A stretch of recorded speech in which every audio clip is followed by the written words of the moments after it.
सवैया जोत जीते इन्हीं के प्रसाद इन्हीं के प्रसाद सुदान करे अक अवगटार इन्हीं के प्रसाद इन्हीं की कृपा पुण्य धाम भरे इन्हीं के प्रसाद सो विद्यालय इन्हीं की कृपा सब संत मरे नहीं की कृपा के सजे हम हैं नहीं पोसो गरीब करोड़ मरे। Waheguru Ji Ka Khalsa, Waheguru Ji Ki Fateh, and welcome to another episode of the Sikh Renaissance. Today, the episode will be in English because our team believes that the agenda that is to be covered today should be wide reaching and widespread for both Sikhs and non Sikhs alike who are interested in the recent India Pakistan conflict that is still ongoing. Now, for all purposes, there is a tragic tale associated with the Sikhs of being princes who were reduced to paupers. But once again, there is a semblance of Sikh mistakes here.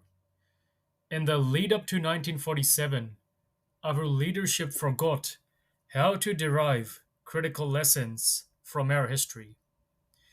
There was a period once when in our Gurdwaras, alongside Gurmat and Gurbani Vichar, there also used to be in-depth discussions and educations on politics and statecraft. All these have been laid aside and destroyed by the boomer generation that steals from the Gurdwara Golaks today and who, if need be, will compel others to kill the Sikh youth who speak out against their corruption. They're no less than the Hindu chauvinists who took over our Gurdwaras when the British suppressed us and commenced atrocities ranging from gang rapes to outright massacres in our sacred places of worship. So, by denuding and blinding the Sikhs of intelligent discussion, our entire system has been laid aside so brutally, so badly, that we're running around trying to find alternatives that are not working for us. Democracy is not working for us. It has bred a generation of mediocrity among us. Dictatorship cannot work with us. Liberalism cannot work for us. So, what exactly is it that can work for us? And there are no forums, no platforms where such questions can be grappled with for the religio political future of the Sikhs as a distinct nation on the maps of the world and in the history of humanity. So, intellectually neutered, we have become nothing more than hollow utensils. Now, the India Pakistan conflict that is ongoing has bred a whole bunch of retards online. There are those among us who profess undying devotion actually, undying loyalty and undying devotion to India, despite the horrors of 1984 that were visited on us by all the communities, Hindus, Muslims, and Christians and atheists of the Indian state. Then there are those who are so clownishly mired in the rabbit hole of stupidity that they actually believe that Pakistan, Muslim majority Pakistan, which kicked out their Sikh forefathers in 1947, gang raped their daughters, killed their sons for not converting to Islam, will somehow come in and liberate Sikhs from the clutches of India and grant them a distinct Sikh nation. This is how stupid our people have become because we have lost control of our Gurdwaras and our own discourse. So, in this wide ranging stupidity, there is still hope that through the means and medium of technology, we can still assert in our future by having these discussions online and convincing listeners and readers to research for themselves.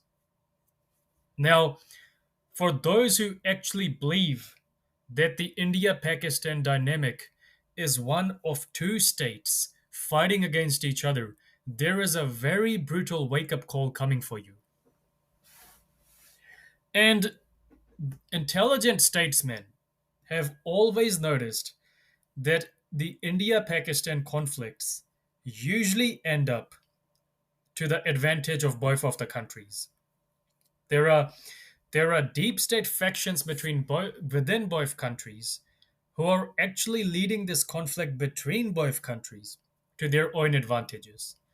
And to put it bluntly and brutally, the low IQ populations of both nations need to be united against an external enemy, lest they turn around and suddenly start perceiving and observing the corruption of their own governments. So, in this respect, when we talk about what happened with the Sikhs in 1984, that the Jan Sangh, the Congress, all Indian political parties united and celebrated their genocide, it makes sense that the same will happen in Pakistan, where there is still an ongoing Sikh genocide that the neo-Khalistanis are more than happy to ignore and the Chara boomers, because it doesn't fit in with their agenda of stipulating that India is the sole enemy of the Sikhs. What these idiots haven't realized is that the Sikhs have no allies on the global stage. The greatest ally we have is ourselves. But because of their inclinations, their greed, their mischaracterization of situations, and their own failings, they disallow the future generation of the Sikhs, the Sikh youth, from uniting to actually carve and chart their own way forward. So, those of us who have read 1984 by George Orwell, they will know what we are talking about. So, when we designed this poster, the Singh with the Big Brother poster behind him, there's a reason why we chose this gritty and grimy theme. Because if you look at the poster, you will see in the top right hand side brick walls and barbed wires on top. These wires represent the Indian state and the Pakistani state border. So, either side of the border, Sikhs will always find these wires, and these wires represent, they're a metaphor, a figurative device for conveying that on both sides of the border, you will be chained to their agenda. They can kill you, rape you, use you as cannon fodder whenever they want, Sikhs, but every time or whenever you raise your voice for your own human dignity, they will come and brutally crush you. They want you to be their slaves without even complaining you're a slave, despite acknowledging your own slavery. And the bitter reality here is that the Chara boomers, the boomers who are preaching oneness, equality, and all that rubbish, they're more than happy to fall for this trap, this ensnarement. Now, many of these idiots go over to the Pakistani side, and as Singh Gill is usually pointing out on TikTok and Instagram, they will record images of Pakistani Muslims selected by the Pakistani state, taking them around a select few historic gurdwaras to show that, hey, look, Pakistan is doing so much for the Sikhs. In reality, you're never allowed outside in the main thoroughfares of Pakistan, where if a Sikh asks for a glass of water, they will sooner break the glass than give the Sikh any water, because they say that you don't believe in Islam. This means you're spiritually and physically unclean. Fuck right off, or we will kill you. They will not be shown those houses of Sikhs and Hindus where their young girls are kidnapped and brutally gang raped, because the Muslims there claim that by colonizing the wombs of the non Muslim woman, they're breeding a generation of Muslims, and Allah is pleased with such rapes. And they justify it through their Quran, because the Quran does actually justify this atrocity. So, in due respect, if really the argument is being made that India has genocided the Sikhs, Pakistan is no less. And Pakistan has played a very critical and crucial role in the annihilation of the Khalistan movement, as many would be aware. KPS Gill, in his written material, personally thanks Pakistan for betraying the Sikh movement. And how this happened, we have covered this previously in Operation Punjab, but to tell the truth, Pakistan realized straight away that if the Sikhs were to get a Khalistan, then the Sindhi Hindus of Pakistan, Punjab, would rise up and join Khalistan as well. That all the non Muslim minorities would run to join Khalistan, and due to the geographic position of Khalistan, the border between Khalistan and Pakistan would be filled with these minorities anyway, and soon enough, Pakistan would lose a massive geographic advantage over the Sikhs, and this would mean the Sikhs could come and attack Pakistan anytime they wanted. This this is the bitter, brutal reality that our people haven't understood. And from the Benazir Bhutto government onwards, the movements, the roads, the ways the militants were using to get back into India to fight for their, rights, for the freedom of the Sikh nation, all these were conveyed to KPS Gill, and this is how those militants who the state wasn't able to kill from 1980 till 1989, from 1990 till 1999, they fell like dominoes straight away. So those who weren't able to be killed by the Indians in 10 years were killed in 10 hours when Pakistan started betraying them. And the reality was that India conveyed it effectively to Pakistan that you're Muslims, we are Hindus, our religions have their own uniqueness, their own idiosyncrasies. These Sikhs, they are distinct from us. If they rise up, then both of us are going to be clobbered because it will be revenge for how Muslims and Hindus teamed up against the Sikh gurus and the Sikhs throughout their history. Unfortunately, our retards have forgotten that at the end of the day, there was a coalition, an understanding between these two, and that the Hindu Hill Kings, despite being persecuted by the Muslims, were more than ready to join them against the Sikhs. But unfortunately, what we are seeing, especially with the SFJ midwits like Harjeet Singh, who claims to be an ex Indian Army soldier, most likely settled by the Indian agencies abroad to wind up Sikh youth, the claim that, hey, wait a minute, even if Muslims killed Sikhs in 1984, it's the Hindus who planned it. The Genocide Convention these idiots so endearingly invoke actually holds the entire society, irrespective of religion and culture, responsible if a genocide transpires within it. So, what are these idiots going to do then? If they go on the world court and they decide to prosecute India for the genocide of the Sikhs, are these idiots actually going to get up and say, well, wait a minute, the Muslim and Christian gangs which raped and killed Sikh women, well, please declare them innocent. Please don't do anything about them because it was the Hindus egging them on. Is this it? Right? Is this it? So the person who's been wound up, the person who's actually made a decision to be wound up and gone and killed someone, is there no responsibility for them? Like, the hypocrisy is pretty damn conspicuous here. If a white individual was to shoot one of these guys in the United States, he has no personal enmity with them. He's just heard a few racists on TV. They will be the first ones running around saying that that white individual, the culprit, has to be executed or imprisoned.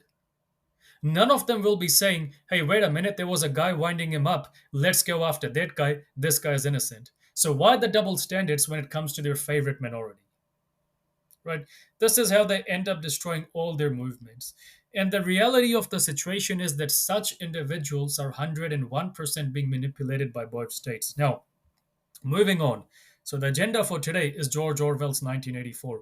And George Orwell is really critical in these times. There are many people who argue that his works have been rendered irrelevant by the happenings, the global happenings. But no, in reality, his work, especially to Animal Farm in 1984, they actually show us what's been going wrong, especially with the Sikhs. Orwell almost forecast the condition of the Sikhs while he was in India, right? He knew what was going to happen to the Sikhs. He knew how a minority can be dumbed down and then made a football between two oscillating state narratives. And that's exactly what is happening with the Sikhs today. We just don't want to realize it. So, 8th June 1949, 1984 is published for the first time. It is a dystopian novel and a cautionary tale, and it falls like thunder on an unsuspecting world. So, what the premise of the story, this fiction, what it actually gives us is that in the future, there are certain states, and these states are actually led by their own dictatorial figureheads. So, the state which Orwell discusses in his tale is led by a certain individual named Big Brother. So, there are posters everywhere. Big Brother is watching you. Big Brother is basically made into the god of the state. He's the god of mankind, the politicized mankind. So the protagonist is Winston Smith. He's a mid level worker at the Ministry of Truth. So, what the Ministry of Truth actually does is it changes the meanings of the word. It employs postmodernism, decolonization, such concepts to change the meanings of words. If the meanings of words are changed, and this was what Orwell actually said, if you can change language, you can actually fuck with someone's perspective of the truth. And if you can mess with someone's perspective of the truth, you can actually get into their mind and change how they see reality. And once you do that, that person is totally your slave, right? Change the language, change the meaning of the language, change the meaning of words. You change effectively what the truth is.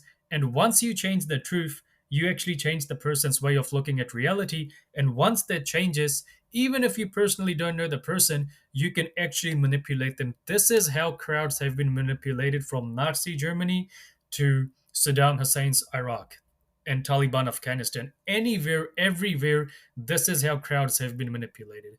You start by changing the language, start by changing the dimensions of the truth. Is it your truth or my truth? And from there, you can change their perception of reality. And that's that. You've fallen into a trap that it is really hard to get out of. Because why? Because you will be fighting your very own self, your very own brain, your very own mind, your thinking capabilities. You will be fighting against them to try redefining the truth. But the point will be that because you have already fallen once in redefining the truth, you won't be able to redefine it again. It will render your existence meaningless. And this is exactly what Winston Smith is doing. So he's doing this, but somehow or the other, he has a conscience and he starts trying to change things around him. So there comes instruction. There is a particular part in the book where he receives instructions that our state is at war with all these other states, all these other, you know, these unpure entities, and you need to do something about them. So they ask him to generate a recruitment campaign of sorts, an ad hoc recruitment campaign.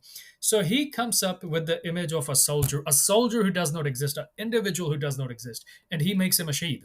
He makes him a martyr. That this young man went out and died to protect our country. You young people on the streets, why aren't you going out to die for your country? And the next night, when Winston is walking home, what he sees, he knows he's lied. He knows he's created this person out of thin air. He knows he's pulled him out of his ass.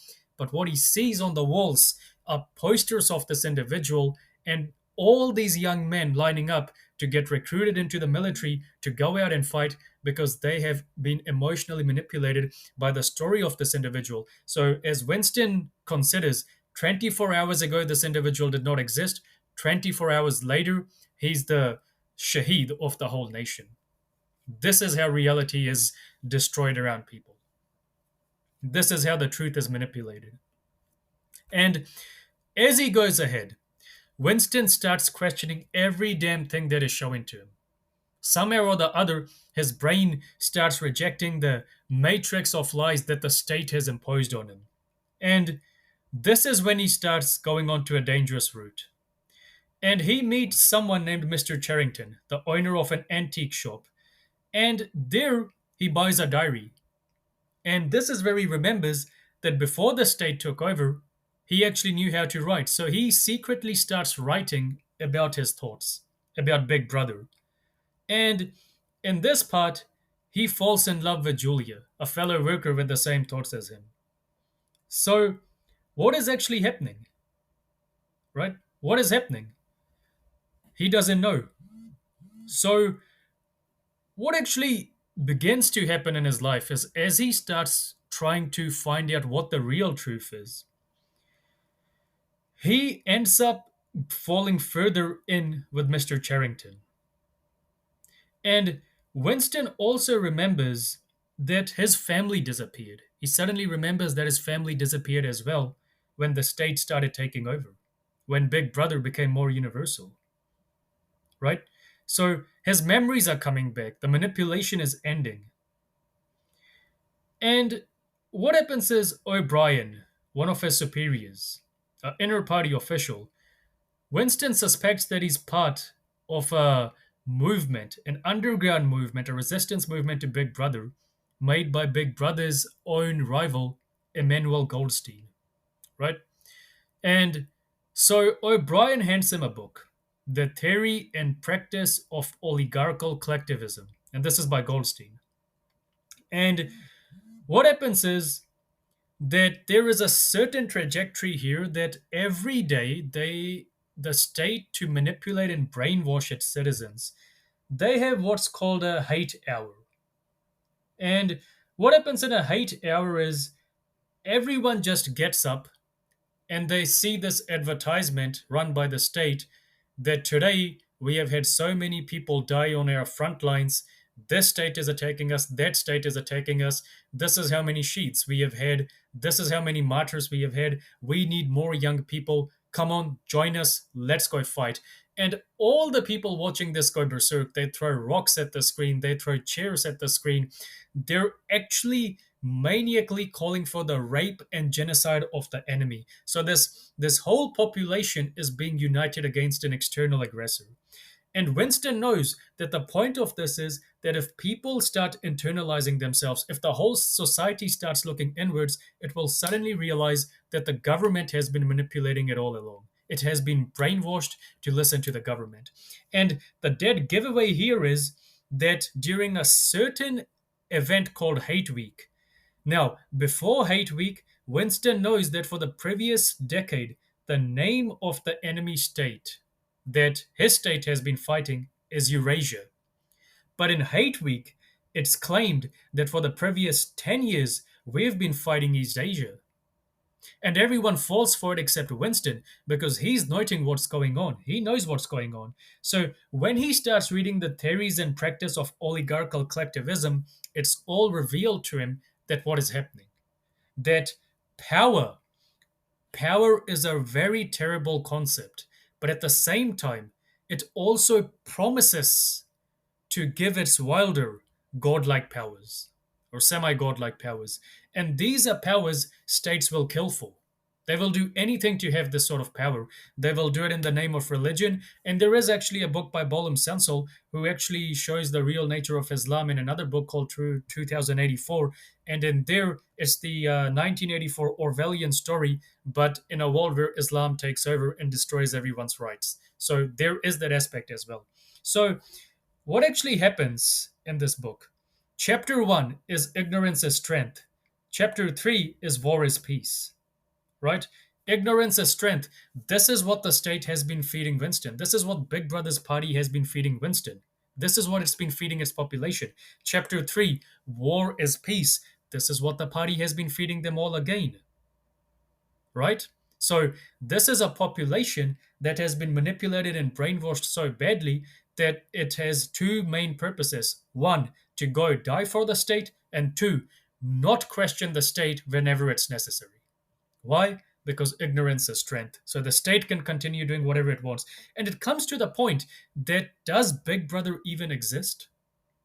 Or is he just a figurehead with which to manipulate the people with? It becomes a very imperative question that is not answered in the novel, by the way. It remains with the reader. So, ignorance is strength details the characteristic of human class struggle, societies, war, hierarchy. All these have to be destroyed. All these have to be destroyed according to the party. So the very concept of human brotherhood is rendered into a very facile aspect where the brotherhood of humanity is changed into the brotherhood of the few over the majority. Why? Because the majority should be enslaved for the purposes of the few. So, what happens again? Here, when he reads deeper into the book, Winston comes to a very critical part that the states, Oceania, where Winston happens to be living, Eurasia and East Asia, these states have nothing to gain from any conflict among themselves. There is nothing to gain from this conflict. Why they're fighting is to actually distract each other's populations with common enemies, help each other out to control their citizens, and get rid of each other's problems. Eurasia, East Asia, and Oceania fighting each other means that their populations are distracted all the time. The economy is too centralized. the young men, the youth, or the older generation who can actually question them, all of them are sent and gotten rid of on the front line. Society is not questioning what's happening because the society in each state believes that the state government is acting for its protection. And to prevent war fatigue, to prevent people for thinking from themselves, society's collective IQ, its intelligence, has been reduced. This is the main purpose of 1984 to show that states with power will go for absolute power. It is the nature of states, and then they will reduce mankind's ability to think for itself until mankind becomes a slave of the power wielders. Society is 100% destroyed. Now, in the context of the India Pakistan conflict, right, let's look at it this way. There is a Hindu nation and there is a Muslim nation. As far as we Sikhs are concerned, we have had a very spectacular and bloody history with both communities, with both religions, and all the time we have been genocided by them, and we had to defeat, crush, and subdue them to be able to acquire our own empire. And those who claim that suddenly historically there was some sort of love between us, they should remember that Maharaja Ranjit Singh's Sikh empire, they argue, was secular. So why did no Muslim or Hindu in Punjab ever fight for the restoration of the secular empire if it was so great as our clowns are claiming it to be? The matter here is not whether it was great or not. The matter here is that if they are saying that this empire gave people collective rights and people were thankful for it, especially the non Sikhs, so why the fuck did no non Sikh ever get up to fight for the restoration of this empire? Why did everyone pursue their own agendas and start heating up their own food on the bodies of Sikhs for political chicanery? Why? And there will be no answer to this. They will claim that you're the Hindu RSS agents, you're the ISI agents, and this is how they will try running away from you. Because the questions you're raising are too much for them. Because your questions are exposing them just like Winston Smith's diary exposed the state. So, in the India Pakistan context, we need to remember yes, there has been a history of genuine warfare between these two states, but as the Sikh militancy progressed, these states realized that if a third state comes along, a third member to the party, we're both going to be fucked. So, here's what we need to do we will unite around subduing the Sikhs. And from there, Benazir Bhutto and Rajiv Gandhi collaborated. And from there, moving forward, both these countries now collaborate strategically to keep their populations stupid and dumb and united against an external foe, which is each other, while both political entities on both sides of the state ruin those states. The question isn't of, they're doing this for the greater good. They're just doing this for the continuity of their own power. Now, obviously, it sounds conspiratorial, but in this era of the deep state, where reality is not reality anymore, where the truth has been fractured into your truth and my truth, anything can be possible, and this is possible. This is the moral lessons of Shankya in the Shankya Niti, which used to be read in our Gurdwaras once upon a time, but the boom has banned it. Because Shankya discussed this almost a millennia ago, how states with absolute power will fuck up their populations just to keep themselves going. This is what Machiavelli discusses in The Prince. But again, those books are not read because we have fallen for the Catholic crap of the counterculture movement that Machiavelli was some great evil individual, and we can't even read that book because such evil is not allowed in the Sikh faith. But what's so fucking evil about it? We have forgotten all the lessons of statecraft, and this is why we are reduced to positions of fucking watching retards, of retards watching the destruction of their own homeland, and they're not even able to do anything, let alone doing anything about it. They're actually contributing to it. This is how brainwashed we have become through the false stories of Sampai Kanaya, through Sahib Singh's secular humanistique, which derides the Sikh identity within the Guru Granth Sahib itself. This is what has happened to us. We have been made into these 21st century spiritualists with no distinct political identity of our own. And now the people who committed our genocide, they've set up our very own people to start claiming that, yeah, that genocide was well deserved. Harjinder Singh Dilgir and Karminder Tillor recently wrote an article arguing that the Akal Takht is a Hindu infiltration among the Sikhs. Akal Takht, the central parliamentary system of the Sikhs. So what's that actually saying? That in 1984, when Sant Jarnail Singh was at the Darbar Sahib defending it, he died for nothing because, wait, this concept never existed among us, and Santji went and died for nothing. So whose fault is it? Oh, it's the fault of the Sikhs for being in a position to get themselves killed in the first place. This is how your own genocide is actually being justified and celebrated in front of your own eyes. And unfortunately, a majority of our people will fall for this glib rhetoric and start blaming themselves. And what we're seeing here with the India Pakistan construct, at least, now let us look at the Kargil War. 1999, Operation Vijay. India launches this war, this battle to remove Pakistani infiltrators from its Kargil border region, one of the most mountainous regions in the world, almost subarctic conditions, and it takes a lot of guts for the Indian soldiers to do what they have to do. They're fighting from the low ground, Pakistanis are fighting from the high ground, and there is that military logic that when you fight from the high ground, you cause more damage to the people who are actually trying to get you from the low ground. So from May to July 1999, this is when the Indians fought. Operation Vijay, and India won. No doubt India won. But again, if you think about it, 30,000 Indian soldiers versus 5,000 Pakistani soldiers. Right? What happened? We had massive casualties, didn't we? Right? Sikhs had massive casualties. Punjab was put on a high alert. Look what happened. Punjab gets damaged again. So now we need to think about how this battle happened. And there is actually a strategy here that has been ongoing between both states. The Shahidi of Bhai Paramjit Singh Panjwar, or the death of Bhai Paramjit Singh Panjwar, the assassination, call it what you will. That event happened at a spectacular time in India, didn't it? Right? The head of the Khalistan commando force gets assassinated in Pakistan just as the Indian foreign ministry is meeting with the Pakistani foreign ministry and intelligence ministry. And what's actually happened is in a pattern that has been ongoing since the 80s, the Indians have traded their own secrets to get Panjwar. And how this works out is those who remember that back in the 90s, the Khalistan movement gained a new brief, a new revival in the form of a militant leader, a highly educated militant leader who literally, nearly restored the movement. Right? A man whose name struck fear in their hearts. So when India collaborated with Pakistan on his Shahidi, the game was up. And this was Jathedar Pai Pritam Singh Ji Sekho. So India met Pakistan.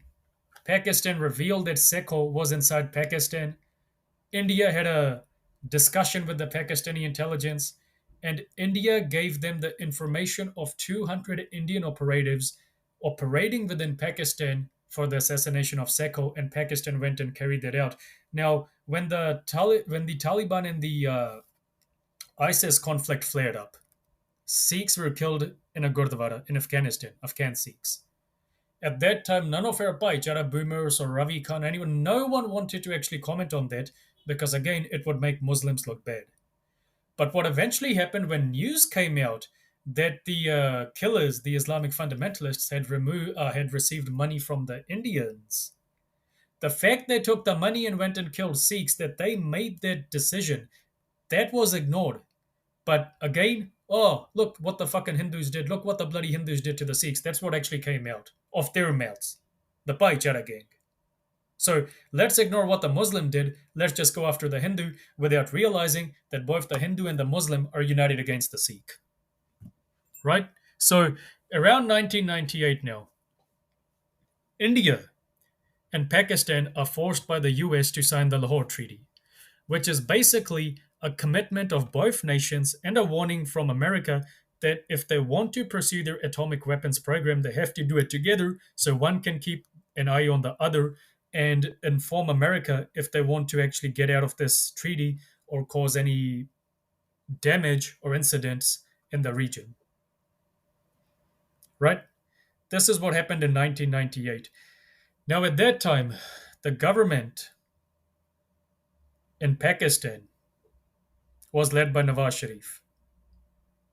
So many of Pakistan's military generals felt that Sharif was getting a bit too cozy with the with the infidel Hindus.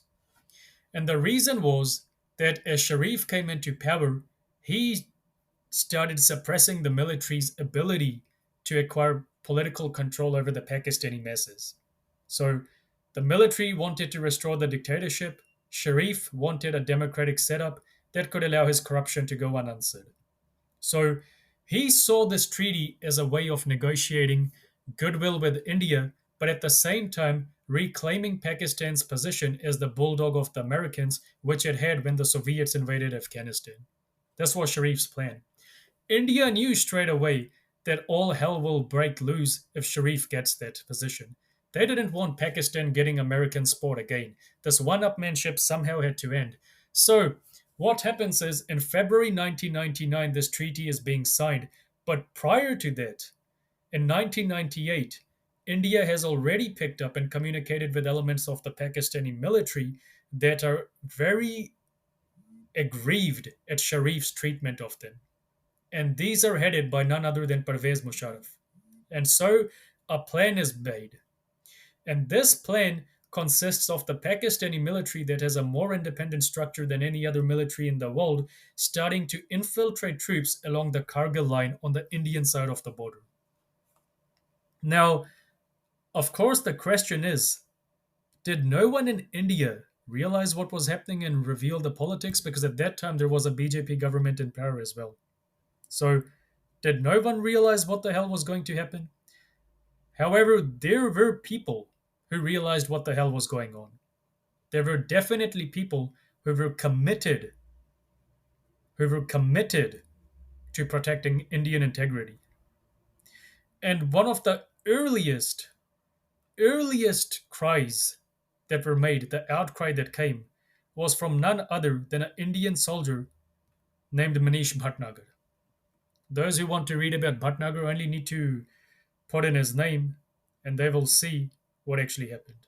So, Manish Bhatnagar is a former army officer, and recently, 3 months ago, the Supreme Court, led by Chief Justice of India Sanjeev Khanna, refused to entertain the court case he had brought against the Indian Army, saying that the judiciary will not interfere in matters of national defense, even if they're ipso facto. They have happened after. So, what it actually is that Bhatnagar in 1998, now this is something that actually has to be understood quite well. In around late 1998, Bhatnagar actually discovered in the mountainous terrain around Pakistan evidence of infiltration. He collected the evidence and conveyed it to his superiors. So, as early as 1st January 1999, the Indian army was well aware that there was evidence of excursion. Now, what Bhatnagar pointed out was that these were not separate or disparate militant or terrorist outfits doing the infiltration. These were actually very advanced military logistics type of infiltrations. So this was obviously a centralized army structure, and that could only mean that Pakistan was declaring some sort of a subtle war against India. So this was Bhatnagar. Bhatnagar actually pointed it out. The order he received from General Budhwar, who was in charge of the Kargil region, was that the politicians at the top are saying, shut the hell up, forget about it. Ignore it. It's nothing big. Our intelligence does not believe that this is anything viable. So, Bhatnagar did what any soldier would did.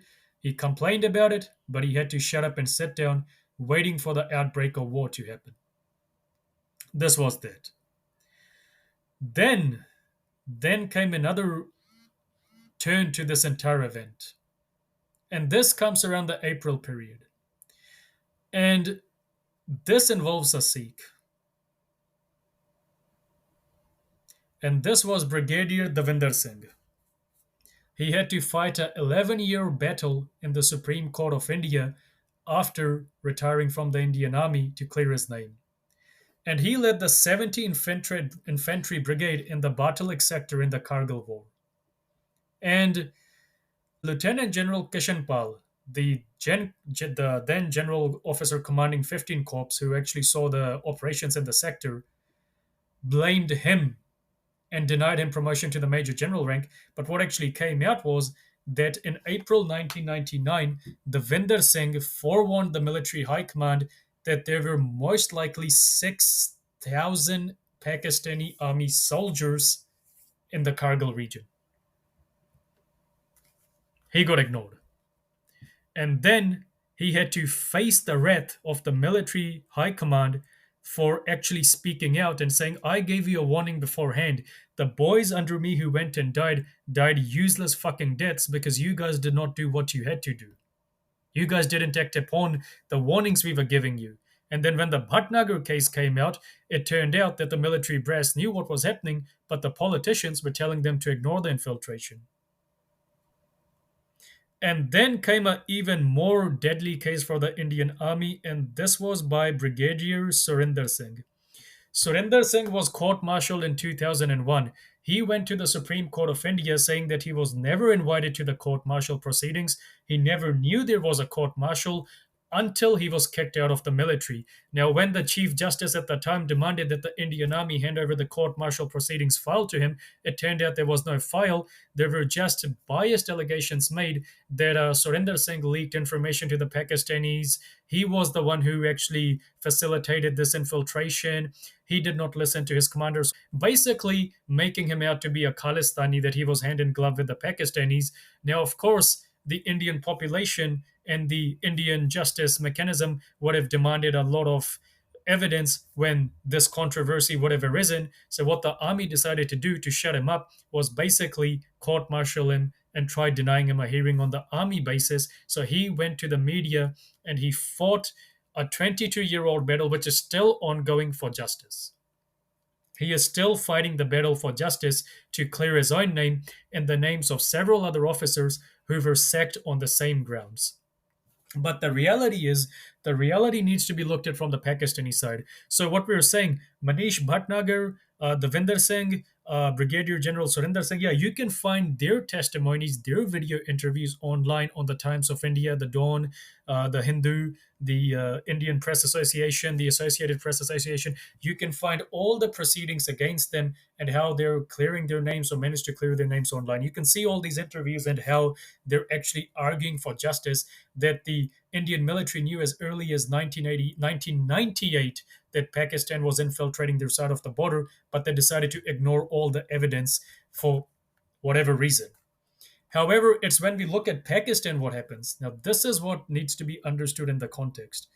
The fact was, Nawaz Sharif was more than happy to sacrifice India on the altar of political correctness to become the American watchdog in the region again. So, the plan that was made to destroy him, how did that happen? Up till a certain point, Sharif actually did not know what the military was doing. Right? Sharif didn't know. So all the military spotters of democracy, the generals and the officers who could have spotted him, they were sacrificed on the Kargil border. The Indians got rid of them for the Pakistani military. And then the Pakistani military did a U turn, blamed Sharif, and did a coup and kicked him out. And Pervez Musharraf takes over as the president of Pakistan. He remains president from 2001 till 2008. This is the man India at the time is blaming as the number one enemy of the Indian nation from 2001 till 2008, with all supreme military power invested in him. Pervez Musharraf doesn't do anything against India. In fact, he goes to India. He actually signs treaties with them that if there are terrorists in Pakistan attacking Pakistan, India will get rid of those terrorists. And what happens after that, a certain pattern is established from 2003 onwards, that terrorist groups in Pakistan, who Pakistan feels have lived past their date, they're given the green light to attack India. They infiltrate India in very suspicious and weird circumstances, like, the recent Flam attack, what happened at Falgam. Yep. So just like 2008, the Mumbai hotel shootings, Why was there no security in that area in the first place? Why was all the security effectively removed? So, Pakistan sets these groups up to attack India. India enacts a charade of anger and resentment, but they know what's happening. Then they go and take care of these terrorists for Pakistan. Both countries fool each other's populations and unite them around this common issue of the aggressor at the border rather than their own empty stomachs and decreasing economic viability. The population is distracted. A few 100,000 are killed. There is a reduction of population on the border area, and both countries are happy and keep each other going on that course. And the idiotic Sikh leadership and their commentators somehow feel that one is better than the other. But this jingoistic narrative is something else altogether. Now, in the 90s, when the Air India plane was hijacked, India had a BJP government even then. And even then, India agreed to actually release the terrorists in return for the victims of the hijacking. And what actually happens is they pay up to $20 million to this terrorist group that they're releasing from their prisons. And this group only attacks India when the BJP is in power around election times. And the pattern is always consistent in these attacks. The security forces get removed or decreased a few weeks before the attack. Once, twice, thrice. Fool me once, fool me twice. In India, it seems to be a case of fool me a million times and I'll still be a fool. So, the 2001 to 2002 standoff that happens between both nations. Now, once again, here is a very interesting story. From 1997 onwards, if you read the American intelligence dossiers, the books written by their intelligence experts, veteran soldiers, there was an underlying perception, a current, a channel of information saying that something big was being planned in Afghanistan against the USA that eventually took the form of 9/11. India, Pakistan, and many other countries knew that something was about to happen, and they did forewarn the Americans in time. That's another thing that the Americans were, let's say, a bit too arrogant for their own good, or their structure was pretty weak at the time. So 9/11 happens, and Operation Enduring Freedom starts. It starts in early October, and it is in early October that the Jammu and Kashmir Parliament is attacked in India. Right? So around the same time, same story, in September, late September, the military presence around the Jammu and Kashmir Parliament is decreased by India, and suddenly this attack happens. So there is this attack, and suddenly, both sides are now actually shouting and screaming at each other. And the Americans who are in Afghanistan are distracted as well. As to what the hell is happening. Is there a nuclear war that's actually going to break out in the backyard of the country we are trying to liberate? Like, what the hell is happening? That's the Americans. And what then happens? So, 1st of October, there is the Jammu and Kashmir Legislative Assembly attack where 38 people are killed. And then there is more. There is more happening as well. On the 13th of December 2001, 12 people are killed in a terrorist attack on the Indian parliament. And coincidentally enough, all the terrorists who get killed in this attack have bullets to the back of their head. Suddenly, the Americans are distracted. Are India and Pakistan really going to let nuclear bombs off at each other? And in this time, Osama bin Laden manages to attack American convoys, but at the same time, he simultaneously evades the American military presence and escapes into Pakistan. So, Jim Mattis in Call Sign Chaos points out that he wanted the Marines positioned at a certain pathway into Pakistan that he 100% knew bin Laden was going to use, but the Americans refused. They were too busy focused on the India Pakistan side, and Mattis is 100% certain that Pakistan was enacting a charade that if the Americans got distracted, they could take bin Laden. And bin Laden used the same route that the Americans stopped him from guarding to get into Afghanistan. So from 2001 until 2002, this drama, this standoff that is being enacted between India and Pakistan has one sole purpose. And that purpose basically is that, hey, distract the world, get the attention on us, and consolidate bin Laden. And it's 100% certain that the Pakistanis knew that bin Laden was fucking hiding right next to their West Point slash Pentagon in Abbottabad. He was hiding there for 9 years. They definitely knew. Pervez Musharraf and the others, everyone knew. They enacted a charade claiming that, hey, at the end of the day, we don't know what was happening. It's a failure of our intelligence. It's a failure of our military capability. There was no failure. They definitely knew what was happening. It was later that revealed to Al Jazeera that bin Laden was our trump card. We would later exchange him to the Americans for something in return. And what about the Indian hand? India definitely knew bin Laden was there. So this is how these two players worked it out among themselves. Pakistan would stand to get a physical advantage, a monetary advantage by trading him in. India would have a trump card in form of the fact that if Pakistan did renegade on any agreement with India, they could hold up the bin Laden card and say, hey, look, he's in Pakistan.